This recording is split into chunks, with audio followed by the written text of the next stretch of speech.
마태복음 20장은 예수님께서 천국을 포도원에 비유하시면서 이야기가 시작됩니다. 포도원의 주인이 품꾼을 찾기 위해 이른 아침에 나갔어요. 여기서 이른 아침은요, 오늘 우리 시간으로 오전 6시입니다. 그런데 이 포도원의 주인이 또다시 나가서 우리 시간으로 오전 9시, 정오 12시, 오후 3시에 나가서 품꾼들을 불러왔다라는 것이죠. 심지어 포도원에 일을 할 사람을 오후 5시에 나가서 찾아옵니다. 사실 이 포도원의 일이 오후 6시면 끝나거든요. 그러니까 1시간 남았는데도 나가서 불러온 겁니다. 이 시간까지도 여러분, 일을 찾지 못한 사람은 어떤 사람들이겠습니까? 품꾼으로 쓰기에는 자격이 부족한 사람들이었겠죠. 그런데도 이 포도원 주인은 그들을 품꾼으로 부른 겁니다. 포도원의 일이 그만큼 많기 때문이 아닙니다. 그들을 긍휼히 여겼기 때문에 그들을 불러온 것이죠. 그들이 그대로 일을 찾지 못하고 빈손으로 돌아가면 그의 가족들과 함께 아무것도 먹지 못하고 굶어야 했기 때문에 그것이 불쌍해서 그들을 품꾼으로 여겨준 겁니다. 이러한 천국은 나의 노력으로 자격으로 주어지는 것이 아니라 오직 주님의 은혜로 주어진다는 것을 이 비유를 통해서 말씀하고 계신 겁니다. 은혜의 원리가 작동하는 곳이 천국이다라는 것이죠. 그런데 이러한 포도원의 주인의 선한 의도와 달리 그들을 원망한 사람들이 있었는데 그들은 바로 일찍 품꾼으로 부름받은 사람들이었습니다. 그들이 포도원 주인을 원망한 이유가 있었어요. 그것은 오후 5시에 와서 일하는 사람들과 이른 시간에 와서 일한 자신들이 같은 돈을 받았기 때문이죠. 그들의 이런 원망이 있을 법도 해 보입니다. 나는 12시간 일했는데 1시간만 일한 사람이랑 똑같은 임금을 받으면 원망할 만하잖아요. 그렇죠? 그런데 2절의 말씀을 보니까 애초에 주인이 품꾼들을 부를 때 뭐라고 약속했습니까? 한 데나리온을 주기로 약속했기 때문에 사실 문제가 될 것 없습니다. 그런데도 이것이 그들에게 문제가 되었던 거예요. 그들은 포도원 주인이 베푼 은혜를 편애와 불의로 받아들였습니다. 왜냐하면 그들에게 공로의식이 있었기 때문입니다. 자신들이 저 사람들보다 더 많이 일했고 더 많이 수고했다라는 이 공로의식이 그들에게 있었어요. 그런데 그들이 간과한 사실이 있었습니다. 자신들도 사실 은혜로 부름받았다라는 사실을 간과했습니다. 그들이 포도원 주인이 보기에 이 품꾼으로 쓰기 적합해서 그들을 부른 것이 아닙니다. 사실 포도원 주인이 보기에는 다 적합하지 않은 사람들이었어요. 이른 아침, 그러니까 오전 6시에 부름받은 사람들도 마찬가지입니다.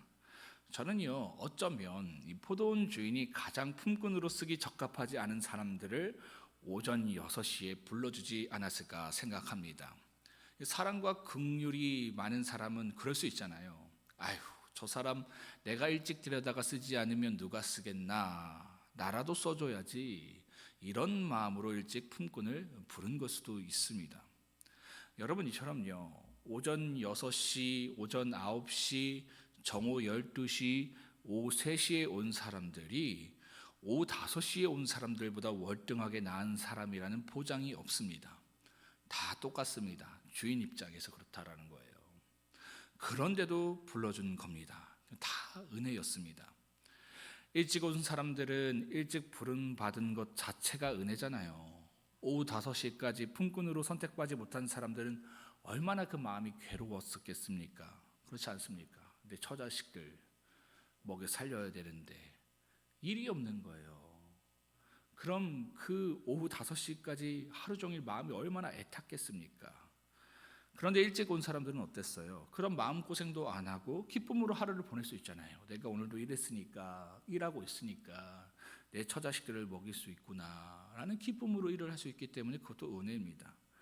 또 늦게 선택받은 사람들은요, 선택받지 못한 시간 동안 마음고생은 좀 했지만 결과적으로 하루 일당을 받았으니까 기쁘잖아요. 그러니까 일찍 쓰임받든 늦게 쓰임받든 사실 다 은혜 안에 있는 겁니다.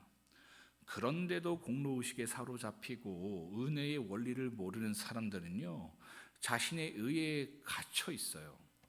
은혜를 은혜로 보지 못하고 늘 원망하고 불평을 쏟아낸다라는 거예요. 은혜를 받고 있음에도 불구하고, 자격 없는 나에게 은혜가 주어지고 있음에도 불구하고 그 은혜를 은혜로 보지 못하고 늘 원망과 불평 가운데 있는 사람들이 바로 자기 의에 갇힌 사람들이다라는 것이죠.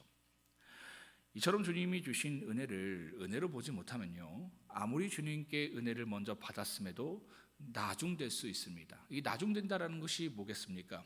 은혜와 상관없는 사람, 은혜와 단절된 사람이 된다라는 거예요. 주님과 상관없는 사람이 되고 만다라는 것이죠. 이거 무서운 거 아닙니까? 여러분, 그럼 내가 은혜로 살아가는지 자신의 의로 살아가는지 어떻게 알 수 있겠습니까? 여러분, 은혜로 살아가면요, 겸손합니다. 겸손이 뭐라고 했습니까? 의지하는 것. 의지하는 것이 겸손입니다. 주님을 의지하는 것이 겸손이에요.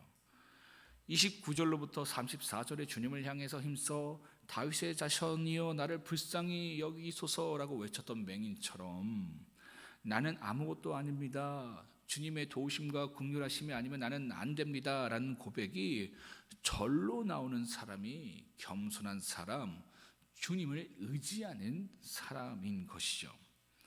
여러분, 이처럼요, 주님을 의지하는 사람은 기도합니다.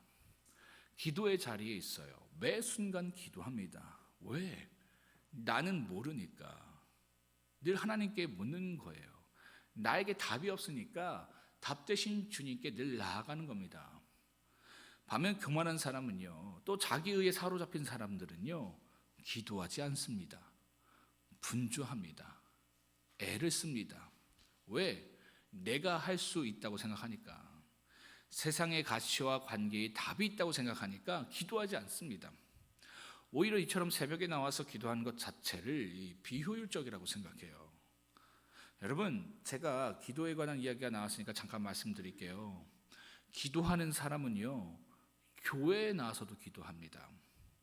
제가 정말 기도를 좋아하고 기도의 가치를 아는 분들인데 집에서만 기도하고 직장에서만 기도하시는 분들을 잘 보지 못했어요. 내가 기도를 좋아한대요. 기도의 사람이래요. 근데 집에서만 기도하고 직장에서만 기도하고 교회에서는 나와서 기도하지 않는다. 근데 그런 분들을 본 적이 없다라는 겁니다. 아무리 바쁘고 힘들고 어려워도요, 반드시 어떻게 해서라도 집과 직장뿐만 아니라 근처 교회라도 나가서 기도합니다. 우리 교회가 아니더라도 근처 교회라도 나가서 기도한다는 것이죠. 마치 이런 거예요. 헬스를 좋아하는 사람이 있어요. 그럼 헬스장에서 운동하고 집에서도 운동하고 직장에서도 운동하고 길거리에서도 운동합니다. 운동을 좋아하면 말이죠. 그런데 내가 운동을 좋아하고 헬스장을 다니는 걸 좋아하는데 헬스장은 안 가고 다른 곳에서만 운동하는 사람은 거의 없잖아요. 그죠? 내가 운동을 좋아해요. 헬스를 좋아한다고요. 근데 집에서 아무리 헬스장 그 기구를 갖고 있어도 결국에는 헬스장 나와서 운동하게 된다라는 겁니다.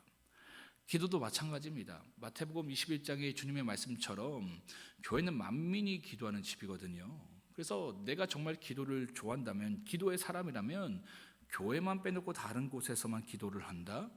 이건 기도를 좋아하는 사람 입장에서는 좀 힘든 부분입니다. 이처럼 은혜를 아는 사람, 그래서 겸손하여서 주님을 의지하는 사람은 기도합니다. 이것이 은혜를 아는 사람의 특징입니다. 은혜를 아는 사람의 특징은 또 하나 있는데 즐겁게 합니다. 신앙을 즐겁게 하고요, 교회와 지체를 즐겁게 섬깁니다. 여러분, 우리가 드리는 예배와 기도와 봉사는요, 의무감으로 하거나 습관으로 하는 것이 아니라 은혜로 하는 겁니다. 여러분, 이 부분 놓치지 마세요. 예배 드리는 것, 기도하는 것, 봉사하는 것, 이거 습관으로 하는 거 아니에요. 기쁨으로 하고 은혜로 하는 겁니다. 나 같은 죄인을 용서해 주신 주님의 사랑이 너무나도 크니까 그 사랑으로 예배를 드리고 헌금을 하고요, 교회와 지체를 섬기는 겁니다. 주님께 받은 사랑과 은혜를 주체할 수 없으니까 그러한 신앙의 내용으로 표현해 가게 되어 있다는 것이죠. 내 안에 은혜가 넘치면 넘칠수록 이러한 내용이 내게서 뿜어져 나올 수밖에 없습니다. 교회를 위해서, 누군가를 위해서 나를 낮추고 섬기고 희생하는 모습이 보여질 수밖에 없다라는 거예요. 여러분, 어떤 분들은 그런 생각합니다. 내가 어떻게 매일 주님의 십자가의 사랑을 감격할 수 있을까? 여러분 생각해 보세요. 하나님은요, 우주보다 크신 분이에요.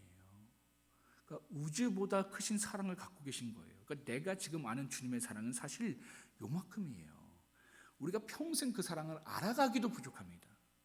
그러니까 우리는 날마다 그 크신 주님의 사랑 앞에서 아이같이 놀랄 수밖에 없어요. 경외할 수밖에 없어요. 그러니까 신앙의 감탄사가 나올 수밖에 없어요. 그래서 그 사랑을 늘 경험할 수밖에 없고요. 그 사랑으로 열정이 나올 수밖에 없고요. 그 사랑으로 겸손이 나올 수밖에 없고요. 그 사랑으로 늘 나아갈 수밖에 없다라는 거예요. 오히려 그렇지 않은 것이 이상하다라는 것이죠. 그래서 주님께서 28절의 말씀에 뭐라고 말씀하십니까? 나 같은 죄인을 위해서 자신의 목숨을 들여서 사랑해 주신 주님의 그 섬김과 은혜를 말씀하시잖아요. 그 사랑과 은혜가 너무나도 크다는 것을 알기 때문에 주님처럼 누군가를 섬기고 사랑하는 것이 어렵지 않습니다. 오히려 그렇게 안 하는 것이 힘든 겁니다. 그런데 주님의 제자라고 했던 이들이 주님과 함께 있음에도 불구하고 마치 이른 아침에 부름받은 품꾼들처럼 이 은혜를 모르고 있는 겁니다. 자기네들끼리 누가 더 잘났고 높은지 경쟁만 하고 있고 시기하고 분노만 하고 있는 거예요. 그래서 주님께서 26절로부터 27절의 말씀을 하고 계신 겁니다. 너희가 은혜를 안다면 누군가를 향해서 시기하거나 서로 경쟁하는 것이 아니라 섬기는 자가 될 것이다. 누군가의 종이 될 것이다 말씀하고 계신 겁니다. 이런 내용을 통해서 주님은 제자들에게 무엇을 원하시는 것일까요? 그들의 영적인 실체를 알기 원하셨던 겁니다. 너희가 은혜를 아는 자가 아니라 여전히 그것이 은혜인지도 모르고 자기 의에 빠져서 주님과 상관없이 나중되고 있다라는 거예요. 주님은 이러한 말씀을 통해서 제자들이 자신들의 영적인 실체를 바로 알길 원했던 겁니다. 사랑하는 성도 여러분, 어쩌면 은혜를 받고도 원망했던 품꾼들의 모습들, 또 은혜 안에 있으면서 늘 경쟁하고 시기하고 분노하는 제자들의 모습이 어쩌면 우리의 모습은 아닌지 돌아보는 시간이 되셨으면 좋겠습니다. 나는 과연 은혜로 알고 있는가? 은혜로 교회를 섬기고 은혜로 지체를 섬기고 있는가? 또 모든 문제 앞에서 겸손하게 주님을 의지하며 기도하고 있는가? 이러한 내용을 통해서 여러분 자신을 정직하게 돌아보시는 오늘 하루가 되셨으면 좋겠습니다. 다 함께 마태복음 20장을 합독하시겠습니다. 마태복음 20장입니다. 시작. 천국은 마치 품꾼을 얻어 포도원에 들여보내려고 이른 아침에 나간 집주인과 같으니 그가 한 데나리온씩 품꾼들과 약속하여 포도원에 들여보내고 또 제3시에 나가보니 장터에 들고 서 있는 사람들이 또 있는지라. 그들에게 이르되 너희도 포도원에 들어가라. 내가 너희에게 상당하게 주리라 하니 그들이 가고 제6시와 제9시에 또 나가 그와 같이 하고 제11시에도 나가보니 서 있는 사람들이 또 있는지라. 이르되 너희는 어찌하여 종일토록 놀고 여기서 있느냐. 이르되 우리를 품꾼으로 쓰는 이가 없음이니이다. 이르되 너희도 포도원에 들어가라 하니라. 저물매 포도원 주인이 청지기에게 이르되 품꾼들을 불러 나중 온 자부터 시작하여 먼저 온 자까지 싹을 주라 하니 제11시에 온 자들이 와서 한 데나리온씩 받거늘 먼저 온 자들이 와서 더 받을 줄 알았더니 그래도 한 데나리온씩 받은지라. 받은 후 집주인을 원망하여 이르되 나중 온 이 사람들은 1시간밖에 일하지 아니하였거늘 그들을 종일 수고하고 더위를 견딘 우리와 같게 하였나이다. 주인이 그 중에 한 사람에게 대답하여 이르되 친구여 내가 내게 잘못한 것이 없노라. 내가 나와 한 데나리온 약속을 하지 아니하였느냐. 내 것이나 가지고 가라. 나중 온 이 사람에게 너와 같이 주는 것이 내 뜻이니라. 내 것을 가지고 내 뜻대로 할 것이 아니냐. 내가 선함으로 내가 악하게 보느냐. 이와 같이 나중전대로서 먼저 되고 먼저 된 자로서 나중 되리라. 예수께서 예루살렘으로 올라가실 때 12 제자를 따로 데리시고 길에서 이르시되 보라, 우리가 예루살렘으로 올라가노니 인자가 대제사장들과 서기관들에게 넘겨짐에 그들이 죽기로 결의하고 이방인들에게 넘겨주어 그를 조롱하며 채찍질하며 십자가에 못 박게 할 것이나 제3일에 살아나리라. 그때에 세베대의 아들의 어머니가 그 아들들을 데리고 예수께 와서 절하며 무엇을 구하니 예수께서 이르시되 무엇을 원하느냐. 이르되 나는 이 두 아들을 주의 나라에서 하나는 주의 우편에 하나는 주의 좌편에 앉게 명하소서. 예수께서 대답하여 이르시되 너희는 너희가 구하는 것을 알지 못하는도다. 내가 마시려는 잔을 너희가 마실 수 있느냐? 그들이 말하되 할 수 있나이다. 이르시되 너희가 과연 내 잔을 마시려니와 내 좌우편에 앉는 것은 내가 주는 것이 아니라 내 아버지께서 누구를 위하여 예비하셨든지 그들이 얻을 것이니라. 10 제자가 듣고 두 제자에 대하여 분이 여기거늘 예수께서 제자들을 불러다가 이르시되 이방인의 집권자들이 그들을 임의로 주관하고 그 고관들이 그들에게 권세를 부리는 줄 너희가 알거니와 너희 중에는 그렇지 않아야 하나니 너희 중에 누구든지 크고자 하는 자는 너희를 섬기는 자가 되고 너희 중에 누구든지 으뜸이 하는 자는 너희의 종이 되어야 하리라. 인자가 온 것은 섬김을 받으려 함이 아니라 도리어 섬기려 하고 자기 목숨을 많은 사람의 대속물로 주려 함이니라. 그들이 여리고에서 떠나갈 때에 큰 무리가 예수를 따르더라. 맹인 2 사람이 길가에 앉았다가 예수께서 지나가신다 함을 듣고 소리질러 이르되 주여 우리를 불쌍히 여기소서. 다윗의 자손이여 하니 무리가 꾸짖어 잠잠하라 하되 더욱 소리질러 이르되 주여 우리를 불쌍히 여기소서. 다윗의 자손이여 하는지라. 예수께서 머물러 서서 그들을 불러 이르시되 너희에게 무엇을 하여 주기를 원하느냐? 이르되 주여 우리의 눈뜨기를 원하나이다. 예수께서 불쌍히 여기사 그들의 눈을 만지시니 곧 보게 되어 그들이 예수를 따르니라. 아멘.